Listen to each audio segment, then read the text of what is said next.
Chapter 8 of Dorothy and the Wizard in Oz by L. Frank Baum. The Valley of Voices. By journeying through the glass mountain they had reached a delightful valley that was shaped like the hollow of a great cup, with another rugged mountain showing on the other side of it, and soft, pretty green hills at the ends. It was all laid out into lovely lawns and gardens, with pebble paths leading through them, and groves of beautiful and stately trees dotting the landscape here and there. There were orchards, too, bearing luscious fruits that are all unknown to our world. Alluring brooks of crystal water flowed sparkling between their flower-strewn banks, while scattered over the valley were dozens of the quaintest and most picturesque cottages our travelers had ever beheld. None of them were in clusters, such as villages or towns, but each had ample grounds of its own, with orchards and gardens surrounding it. As the new arrivals gazed upon this exquisite scene, they were enraptured by its beauties and the fragrance that permeated the soft air which they breathed so gratefully after the confined atmosphere of the tunnel. Several minutes were consumed in silent admiration before they noticed two very singular and unusual facts about this valley. One was that it was lighted from some unseen source, for no sun or moon was in the arched blue sky, although every object was flooded with a clear and perfect light. The second and even more singular fact was the absence of any inhabitant of this splendid place. From their elevated position they could overlook the entire valley, but not a single moving object could they see. All appeared mysteriously deserted. The mountain on this side was not glass, but made of stone similar to granite. With some difficulty and danger Jim drew the buggy over the loose rocks until he reached the green lawns below, where the paths and orchards and gardens began. The nearest cottage was still some distance away. "Isn't it fine?" cried Dorothy in a joyous voice, as she sprang out of the buggy and let Eureka run frolicking over the velvety grass. "Yes, indeed," answered Zeb. "We were lucky to get away from those dreadful vegetable people." "It wouldn't be so bad," remarked the Wizard, gazing around him, "if we were obliged to live here always. We couldn't find a prettier place, I'm sure." He took the piglets from his pocket and let them run on the grass, and Jim tasted a mouthful of the green blades and declared he was very contented in his new surroundings. "We can't walk in the air here, though," called Eureka, who had tried it and failed, but the others were satisfied to walk on the ground, and the Wizard said they must be nearer the surface of the earth than they had been in the Mangaboo country, for everything was more homelike and natural. "But where are the people?" asked Dorothy. The little man shook his bald head. "Can't imagine, my dear," he replied. They heard the sudden twittering of a bird, but could not find the creature anywhere. Slowly they walked along the path toward the nearest cottage, the piglets racing and gambolling beside them, and Jim pausing at every step for another mouthful of grass. Presently they came to a low plant which had broad spreading leaves, in the center of which grew a single fruit about as large as a peach. The fruit was so daintily colored and so fragrant, and looked so appetizing and delicious, that Dorothy stopped and exclaimed, "What is this, do you suppose?" The piglets had smelled the fruit quickly, and before the girl could reach out her hand to pluck it, every one of the 9 tiny ones had rushed in and commenced to devour it with great eagerness. "It's good, anyway," said Zeb, "or those little rascals wouldn't have gobbled it up so greedily." "Where are they?" asked Dorothy in astonishment. They all looked around, but the piglets had disappeared. "Dear me!" cried the Wizard. "They must have run away, but I didn't see them go, did you?" "No," replied the boy and the girl together. "Here, Piggy, Piggy, Piggy!" called their master anxiously.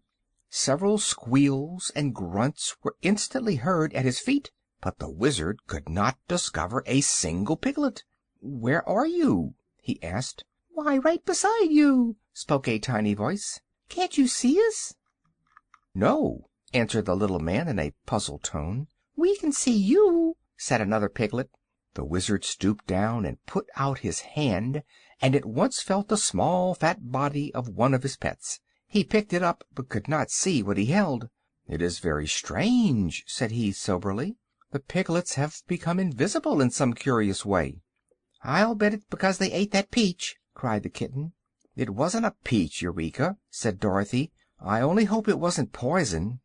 "It was fine, Dorothy," called one of the piglets. "We'll eat all we can find of them," said another. "But we mustn't eat them," the Wizard warned the children, "or we, too, may become invisible and lose each other. If we come across another of the strange fruit we must avoid it." Calling the piglets to him, he picked them all up one by one and put them away in his pocket, for although he could not see them he could feel them, and when he had buttoned his coat he knew they were safe for the present. The travelers now resumed their walk toward the cottage, which they presently reached. It was a pretty place, with vines growing thickly over the broad front porch. The door stood open, and a table was set in the front room, with 4 chairs drawn up to it.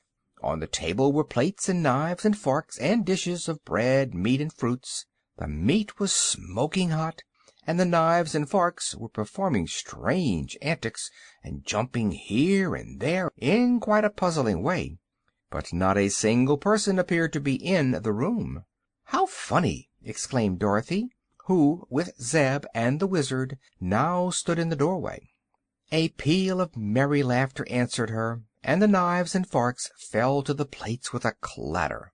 One of the chairs pushed back from the table, and this was so astonishing and mysterious that Dorothy was almost tempted to run away in fright. "Here are strangers, Mama!" cried the shrill and childish voice of some unseen person. "So I see, my dear," answered another voice, soft and womanly. "What do you want?" demanded a third voice, in a stern, gruff accent. "Well, well," said the Wizard. "Are there really people in this room?" "Of course," answered the man's voice. "And pardon me for the foolish question, but are you all invisible?" "Surely," the woman answered, repeating her low, rippling laughter. "Are you surprised that you are unable to see the people of Voe?" "Why, yes," stammered the Wizard. "All the people I have ever met before were very plain to see." "Where do you come from, then?" asked the woman, in a curious tone. "We belong upon the face of the earth," explained the Wizard. "But recently, during an earthquake, we fell down a crack and landed in the country of the Mangaboos." "Dreadful creatures!" exclaimed the woman's voice. "I've heard of them." "They walled us up in a mountain," continued the Wizard, "but we found there was a tunnel through to this side, so we came here. It is a beautiful place. What do you call it?" "It is the Valley of Voe." "Thank you. We have seen no people since we arrived, so we came to this house to inquire our way." "Are you hungry?" asked the woman's voice. "I could eat something," said Dorothy. "So could I," added Zeb. "But we do not wish to intrude, I assure you," the Wizard hastened to say. "That's all right," returned the man's voice, more pleasantly than before. "You are welcome to what we have." As he spoke, the voice came so near to Zeb that he jumped back in alarm. 2 childish voices laughed merrily at this action, and Dorothy was sure they were in no danger among such light-hearted folks, even if those folks couldn't be seen. "What curious animal is that which is eating the grass on my lawn?" inquired the man's voice. "That's Jim," said the girl. "He's a horse." "What's he good for?" was the next question. "He draws the buggy you see fastened to him, and we ride in the buggy instead of walking," she explained. "Can he fight?" asked the man's voice. "No, he can kick pretty hard with his heels, and bite a little, but Jim can't 'zactly fight," she replied. "Then the bears will get him," said one of the children's voices. "Bears!" exclaimed Dorothy. "Are there bears here?" "This is the one evil of our country," answered the invisible man. "Many large and fierce bears roam in the Valley of Voe, and when they catch any of us they eat us up. But as they cannot see us, we seldom get caught." "Are the bears invisible, too?" asked the girl. "Yes, for they eat of the dama fruit, as we all do, and that keeps them from being seen by any eye, whether human or animal." "Does the dama fruit grow on a low bush and look something like a peach?" asked the Wizard. "Yes," was the reply. "If it makes you invis'ble, why do you eat it?" Dorothy inquired. "For two reasons, my dear," the woman's voice answered. "The dama fruit is the most delicious thing that grows, and when it makes us invis'ble the bears cannot find us to eat us up. But now, good wanderers, your luncheon is on the table, so please sit down and eat as much as you like." Chapter 9